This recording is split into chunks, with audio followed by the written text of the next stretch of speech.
Good morning friends, welcome to the point. इस video में हम देखेंगे और समझेंगे कि ये बैड बैंक्स क्या चीज़ है। आज तक तो हमने बैंक्स देखा था कि अब वो गुड है कि बैड है, ये हमें नहीं पता था। तो आइए आज हम पहले देखते हैं कि बैड बैंक्स होते क्या हैं। तो स्टार्ट करते हैं हम डेफिनेशन से। What is bad bank? A bad bank is technically an asset reconstruction company that buys bad loans, या जिनको NPA भी कहते हैं, from the commercial banks at a discount and tries to recover the money from the defaulters by providing a systematic solution over a period of time। तो friends क्या होता है, मान लीजिए एक बैंक है जैसे कि HDFC ने लोन दिया। मान लीजिए हम यहाँ पे ले लेते हैं विजय माल्या को, ठीक है, और दिया इन्होंने 1000 करोड़ का लोन, ठीक है। अब ये हमारे विजय माल्या जी तो चले गए हैं देश छोड़ के, और इन्होंने बोला कि जी मैं तो नहीं दे सकता 1000 करोड़ का लोन। तो अब क्या हो गया HDFC के लिए? तो ये क्या हो गए, बैड डेट्स हो गए, या घाटा हो गया, या जिसको कहते हैं NPA हो गए, कि अब विजय माल्या ने जब बोल दिया है कि मैं पैसे नहीं दे सकता, तो अब ये पैसे तो अटक गए ना HDFC के। तो उस टाइम ये जो बैड बैंक है वो पिक्चर में आएगा, जिसको असल में असेट रिकंस्ट्रक्शन कंपनी बोलते हैं।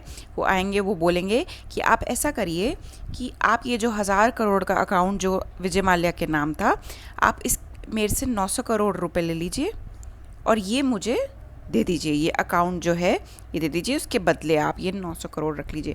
तो HDFC को तो क्या मिल गए, 900 करोड़ रुपए मिल गए, और उसने ये जो नाम था विजय माल्या का अपनी बुक्स में से हटा दिया। अब बैड बैंक की बुक में जो क्रेडिटर जो डेटर है वो विजय माल्या है, और वहाँ पे उसकी बुक्स में खड़ा हो जाएगा ये ऐसे। अब बैड बैंक जाएगा विजय माल्या के पास कि ऐसे, और कुछ समझौता करने की कोशिश करेगा कि आप ऐसा करिए कि हम आप पे इंटरेस्ट माफ़ कर देते हैं, या आप मुझे 900 की जगह 800 करोड़ दे दीजिए, या उनको तरह तरह की स्कीम देगा जिससे कि विजय माल्या कन्विंस हो जाए और इनको ये इनके 900 करोड़ रुपए वापस मिल जाएं। तो इससे फर्स्ट फ़ायदा तो क्या हुआ था कि जहाँ HDFC के पूरे 1000 करोड़ डूब रहे थे, उसकी जगह अब उनको 100 करोड़ कम देके 900 करोड़ तो वापस मिल गए ना। और इस 900 करोड़ जो ये ऑलरेडी एक जगह अटके हुए थे क्योंकि विजय माल्या जी उनको वापस नहीं दे रहे थे, तो ये 900 करोड़ से अब फिर से एक ये लोन क्रिएट कर सकते हैं जो पहले अटक गए थे। और अब ये जो बैड बैंक है, इनके पास ये इनको बिजनेस मिला और इन्होंने विजय माल्या जी को अलग अलग स्कीम दे के इनसे पैसे निकलवाने की कोशिश करी, और पैसे वापस आ गए हमारी इकनॉमी में, जो कि हम पहले समझ रहे थे कि पूरी तरीके से डूबत है हमारी। तो बैड बैंक क्या कर रहा है कि जो NPAs होते हैं हमारे कमर्शियल बैंक्स के, उनको रिकवर करने में मदद करता है। The idea of bad bank seeks to reduce द NPAs in the banking sector and then revive lending and credit growth. अब इससे क्रेडिट ग्रोथ कैसे हो रही है, आप ये देखिए। पहले HDFC के 1000 करोड़ पूरे के पूरे अटके हुए थे। अब बैड बैंक पिक्चर में आया, उसने कहा कि आप 900 करोड़ ले लो। तो अब ये 900 करोड़ से तो आप ये जो HDFC बैंक है फिर से लोन क्रिएट कर सकता है ना, ये फिर और इंडस्ट्रियलिस्ट को लोन दे सकता है ना। पहले तो ये नहीं दे पा रहा था, तो इससे क्या हो रही है, लेंडिंग रिवाइव हो रही है और फिर से क्रेडिट की बढ़ोतरी हो रही है हमारी इकोनॉमी में। With worsening of economy post-lockdown, the idea was floated by Indian Banking Association for creating a bad bank। अब क्या हो रहा है, आपने ये बात न्यूज़पेपर में अक्सर पढ़ी होगी कि बहुत सारे लोगों ने अपनी जो लोन इंस्टॉलमेंट है उस पर डिफ़ॉल्ट कर दिया। मतलब डिफ़ॉल्ट करने से मतलब उन्होंने उनसे पेमेंट नहीं हो पा रही अपने प्रिंसिपल और इंटरेस्ट की, जो उन्होंने लोन लिया था। इससे क्या हो गया, बहुत सारे नॉन परफॉर्मिंग असेट्स या NPA बढ़ गए हैं, इकोनॉमी की हालत बहुत ख़राब हो गई है। तो जो हमारी बैंक्स की एसोसिएशन, जिसको इंडियन बैंक एसोसिएशन कहते हैं, IBA, उन्होंने बोला क्यों ना हम एक असेट रिकंस्ट्रक्शन कंपनी बनाए बैड बैंक के नाम से, जो कि कमर्शियल बैंक के NPAs को ख़रीद लेगी और उनको उनके पैसे वापस दे देगी। आई होप आपको पिक्चर क्लियर हो गई हो कि बैड बैंक क्या होते हैं और ये किस तरीके से काम करते हैं। Banks will be able to demarcate their asset into good assets and toxic और बैड असेट। सबसे पहले तो क्या काम होगा HDFC का, अपने अकाउंट्स में देखना कि कौन से लोन्स जो हैं वो गुड अकाउंट्स या गुड लोन्स हैं, या और कौन से हैं जो बैड लोन या बैड अकाउंट्स हैं। तो जो फिर good assets are the one जो लोन्स बराबर से देते रहते हैं अपने टाइम पे, एंड जो बैड लोन्स हैं या बैड अकाउंट्स हैं are the ones that has defaulted, मतलब जो तंग कर रहे हैं या परेशान कर रहे हैं, जिन्होंने हाथ खड़े कर दिए भाई हम तो पैसे नहीं दे सकते तुमको. Toxic assets can be remove from the bank books and transfer to bad banks. अब क्या होगा, ये वाला जो खाते हैं ये किसके पास ट्रांसफ़र हो जाएंगे, हमारे बैड बैंक के पास, which has the sole purpose of aiding the recovery of risky asset. ये रिस्क हो गया ना बैंक के लिए, भाई देगा कि नहीं देगा, आज देगा कल देगा परसों देगा, तो ये क्या रिस्की असेट्स हो गए कि पता ही नहीं है इस पर पैसा आने वाला है कि नहीं आने वाला है. तो बैड बैंक्स का sole purpose, whole and sole purpose ही यही है कि ये हमारे लोन्स की रिकवरी में हमें हेल्प करे. Hence, the bank will be able to clean up and reduce their exposure to risky assets. Bank ने तो ये बेच दिया था ना, 1000 करोड़ वाला विजय माल्या का अकाउंट बेच दिया था. तो अब क्या हो गया, ऐसा कोई भी अकाउंट नहीं है इनकी बुक में जो जिसमें रिस्की असेट हो या जिसके पेमेंट पे इनको डर हो कि जिस पेमेंट आएगा कि नहीं आएगा वहाँ से. So this is helping the banks to reduce their exposure to risky assets. Bad banks will absorb all the toxic assets of the bank and at a price below the book value of these banks. 1000 की जगह 900 करोड़ में settlement किया था ना हमने HDFC से, तो at a price below the book value of the loans. ठीक है. सो ये इस तरीके से बैड बैंक फंक्शन करता है. क्या फ़ायदे हैं हमारे या क्या रीज़न है बैड बैंक खोलने का, इससे हमें क्या फ़ायदे होंगे. Easing provisioning requirement.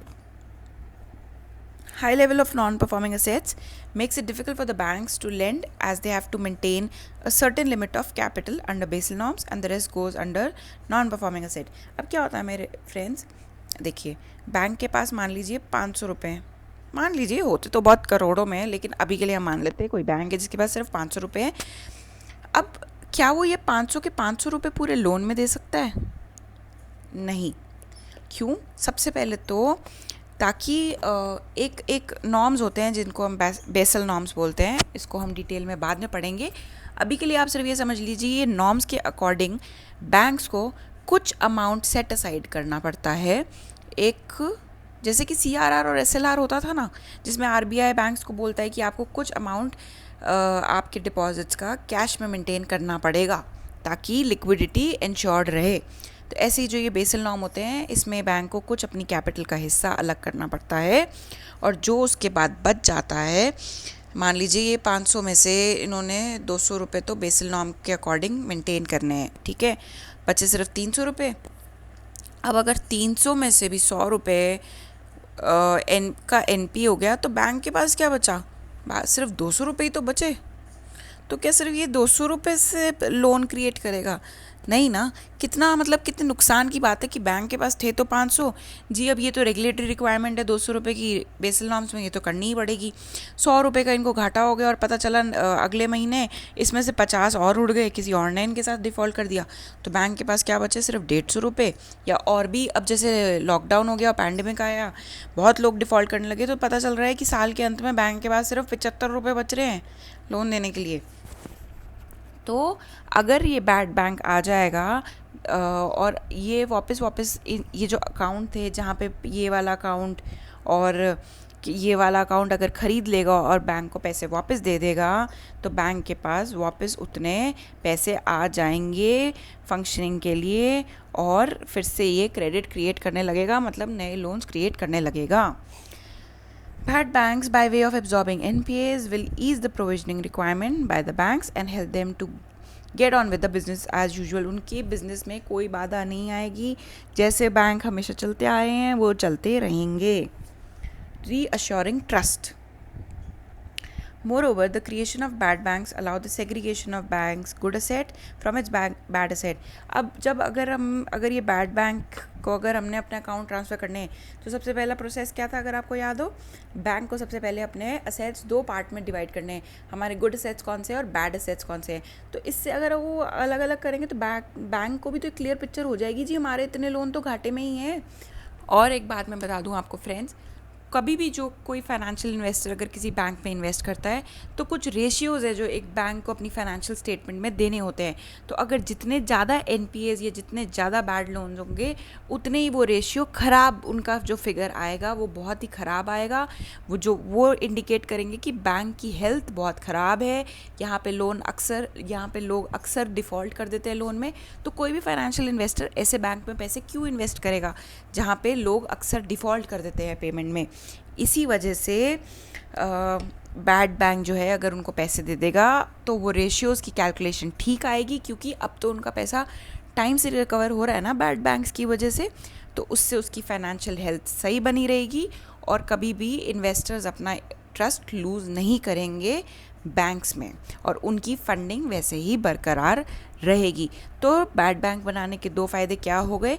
एक तो बैंक के पास वैसे ही कैपिटल बनी रहेगी लोन्स देने के लिए, उनको वेट नहीं करना पड़ेगा कि कब उनके ये जो लोन्स हैं ये कब डिफ़ॉल्ट से ठीक होएंगे, ये पेमेंट करना चालू करेंगे और तब हम नया लोन देंगे।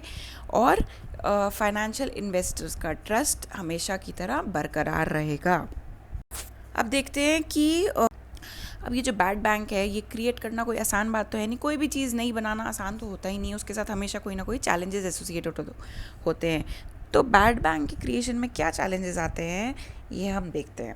सबसे पहले तो मोबिलाइजिंग कैपिटल। अब आपको कोई भी नया बिज़नेस खोलना है या कोई बैंक खोलना है तो उसका सबसे पहले क्या बेस चाहिए? आपको कैपिटल चाहिए।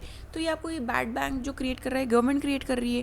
कैपिटल कहाँ से आएगी? गवर्नमेंट की। तो अब आप कान इधर से पकड़ो या कान घुमा के पकड़ो, बात तो एक ही है ना। अगर आप देखिए कि जब बैंक्स बहुत ज़्यादा लॉस में चले जाते हैं तो उनके बचाव में कौन आता है? आरबीआई या गवर्नमेंट आती है, ठीक है। और अगर अब बैड बैंक्स है इनकी फंडिंग भी तो कौन करेगा? गवर्नमेंट ही तो करेगा। ऊपर से भगवान थोड़ी पैसे दे देंगे आके कि ये लो वत्स और जाके बैड बैंक खोल लो। नहीं, गवर्नमेंट ही तो करेगी ना। गवर्नमेंट आएगी कि हाँ ये लो इतने 1000 करोड़ रुपए और हम बैड बैंक खोल दिए, जो कि उन लोगों के अकाउंट्स टेक ओवर कर लेगा जो डिफ़ॉल्ट कर रहे थे। तो किसका एंड में अगर आप देखो तो घाटा किसका हो रहा है? कान इधर से पकड़ने या उधर से पकड़ने से इट इज़ द गवर्नमेंट को ही तो पैसे चुकाने। अब वो डायरेक्टली जाके चुका रही है या बैड बैंक्स के थ्रू चुका रही है, आखिर में गवर्नमेंट का ही नुकसान हो रहा है। और अगर आप इसको और डीप डिग करना चाहें तो एक आम इंसान का नुकसान है, एक ईमानदार टैक्स पेयर का नुकसान है जो ईमानदारी से टैक्स भरता है गवर्नमेंट को, और गवर्नमेंट उस पैसे को कहाँ यूटिलाइज़ कर देती है? उन बैंक्स को देने में जहाँ पे लोगों ने बहुत ज़्यादा डिफ़ॉल्ट कर दिया है या पैसे देने से मना कर दिया है। तो ये mobilising the capital is the first challenge जो एसोसिएटेड है बैड बैंक से। अब आप क्या इसको एक ये बैड बैंक जो है ये क्या एक लॉन्ग टर्म सोल्यूशन है कि भाई ऐसे तो लोगों में कितनी हिम्मत बढ़ जाएगी? कोई बात नहीं, हम लोन लेते हैं, कोई उस पर डिफ़ॉल्ट मतलब हम देख लेंगे, दिया जाएगा दे देंगे, नहीं दिया जाएगा नहीं दिया जाएगा।